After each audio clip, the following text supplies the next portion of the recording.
Hello guys, আসসালামু আলাইকুম। আশা করি সবাই ভালো আছেন। আমি আবারও হাজির হলাম নতুন আরও একটি ডিভাইস নিয়ে। আজকে আমি আপনাদের মাঝে আলোচনা করব OPPO A18। এই ডিভাইসটিতে কী কী থাকছে, কত টাকা প্রাইস ধরা হয়েছে, বিস্তারিত আলোচনা করব এই ভিডিওতে। অবশ্যই ভিডিওটি শেষ পর্যন্ত দেখবেন। তো কথা না বাড়িয়ে চলুন শুরু করা যাক। OPPO A18 একদমই নতুন একটি ডিভাইস। যারা অল্প প্রাইজের মধ্যে নতুন ডিভাইস খুঁজতেছেন ওপ্পোর মধ্যে, তাদের জন্য বেস্ট অপশন হতে পারে এই ডিভাইসটি। কারণ এই ফোনটির প্রাইস ধরা হয়েছে মাত্র 13,990 টাকা। এই 13,990 টাকায় কী কী থাকছে জানতে হলে অবশ্যই ভিডিওটি শেষ পর্যন্ত দেখতে হবে। আর ওপ্পোর ডিজাইন এবং আউটলুক নিয়ে আসলে কিছু বলার নাই, কারণ আমরা সবাই জানি ওপ্পোর প্রত্যেকটা ডিভাইসেরই আউটলুক এবং কালার অসাধারণ হয়ে থাকে। আসলে এই ফোনটিতেও কোনো দিক দিয়ে কমতি রাখেনি। বরাবরের মতো এই ফোনটির একদমই নিচের দিকে পেয়ে যাবেন 3.5mm headphone jack, charging port type C, speaker এবং মাউথ স্পিকার। এবং লেফট সাইডে পেয়ে যাবেন সিম ট্রে, যেখানে দুইটি সিম প্লাস একটি মেমোরি আপনারা ব্যবহার করতে পারবেন। এবং রাইট সাইডে দেওয়া আছে ভলিউম আপ ডাউন কি এবং পাওয়ার কি। এবং পাওয়ার কিতে ব্যবহার করা হয়েছে সাইড মাউন্টেড ফিঙ্গারপ্রিন্ট, যেটা অনেক ফাস্ট। এই ফোনটিতে ডিসপ্লে হিসেবে পেয়ে যাবেন 6.56 ইঞ্চির বিশাল বড় একটি এইচডি প্লাস ডিসপ্লে, যার রিফ্রেশ রেট ব্যবহার করেছে 90 হার্টজের। এবং ফোনটিতে রেজুলেশন হিসেবে ব্যবহার করা হয়েছে 720x1612 এবং পিপিআই দেওয়া আছে 269।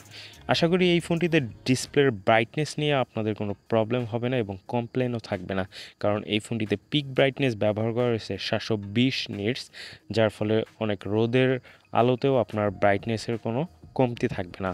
এই ফোনটিতে র্যাম হিসেবে পেয়ে যাবেন 4GB র্যাম LPDDR4X-এর, এবং 4GBর সাথে আরও 4GB এক্সটেন্ডেড র্যাম হিসেবে ব্যবহার করতে পারবেন। টোটাল হয়ে যাবে 8GBর একটা ভেরিয়েন্ট। এবং স্টোরেজ হিসেবে দেওয়া আছে 128GB বিগ স্টোরেজ। এই প্রাইজের মধ্যে ম্যাক্সিমাম ব্যান্ডই দিয়ে থাকে, এই ফোনটিতেও আসলে 128GB দেওয়া আছে।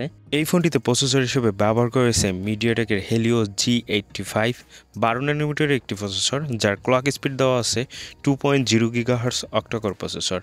এবং জিপিইউ হিসেবে ব্যবহার করেছে মালি G52 MC2। গেমিং পারফরমেন্স আশা করি খুবই ভালো পাবেন। পাবজি, কল অফ ডিউটি এবং ফ্রি ফায়ার এবং এই ধরনের যে গেমগুলো আছে খুব ভালোভাবে এই ফোনটিতে মিডিয়াম ফ্রেম রেটে এবং মিডিয়াম গ্রাফিক্সে খুব ভালোভাবে এই ফোনটিতে রান করাইতে পারবেন।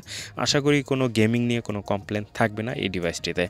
এবং ফোনটিতে ব্যাটারি হিসেবে ব্যবহার করেছে 5000 mAh বিগ ব্যাটারি এবং 10 ওয়াটের ফাস্ট চার্জার দেওয়া আছে এই ডিভাইসটিতে। 5000 mAh বিগ ব্যাটারি থাকার ফলে আশা করি চার্জ ব্যাকআপটা অনেক ভালো পাবেন এই ডিভাইসটিতে।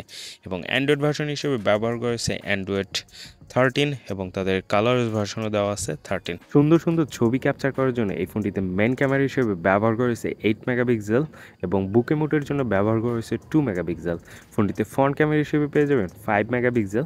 প্রত্যেকটা ছবির কালার গ্রেডিয়েন্ট অ্যাকুরেটি পাচ্ছিলাম এবং দিনের আলোতে অনেক সুন্দর সুন্দর ছবি আপনারা ক্যাপচার করতে পারবেন এই ডিভাইসটিতে। লো লাইটে ছবি তুললে একটু নয়েজ থাকার সম্ভাবনা আছে, যদিও ক্যামেরা সেগমেন্টে আমার কাছে একটু কমই মনে হয়েছে, কারণ এই প্রাইস রেঞ্জে 50 মেগাপিক্সেল ক্যামেরা ফোন অ্যাভেলেবেল মার্কেটে আছে। তারপরেও ওপ্পো যেহেতু ক্যামেরা ফোন, সেক্ষেত্রে আপনারা বাজারে গিয়ে যাচাই করবেন, যদি ভালো লাগে অবশ্যই কিনবেন।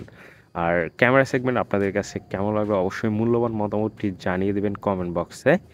আর এই ফোনটির ওভারঅল পারফরমেন্স যদি আপনাদের সাথে ভালো দিক এবং খারাপ দিক তুলে ধরি, সেক্ষেত্রে মাত্র 13,999 টাকায় কয়েকটা দিক আমার কাছে খুবই ভালো লেগেছে, যেরকম হচ্ছে এটার পিক ব্রাইটনেস। ম্যাক্সিমাম এই প্রাইস রেঞ্জে আপনার 450 থেকে 600 পিক ব্রাইটনেস দিয়ে থাকে, সেক্ষেত্রে রোদের আলোতে গেলে ব্রাইটনেসটা একটু কম মনে হয় এবং ডিসপ্লের কিছুই দেখা যায় না। সেক্ষেত্রে এটাতে কিন্তু অনেক ভালো পিক ব্রাইটনেস দেওয়া আছে, যার ফলে আপনার সানলাইটে ডিরেক্ট সানলাইটেও কিন্তু স্পষ্ট আপনি দেখতে পারবেন। এটা একটা দিক। এবং 5000 mAh বিগ ব্যাটারি, 4GBর সাথে 4GB এক্সটেন্ডেড র্যাম এবং 128GB। আর খারাপ দিক যদি মনে করি অতটা খারাপ দিক নাই, কারণ 5000 mAh ব্যাটারির সাথে যদি 10 ওয়াট বাদ দিয়ে 18 ওয়াটের চার্জার দিত সেক্ষেত্রে ভালো হতো। এটা আমার কাছে একটু কম মনে হয়েছে।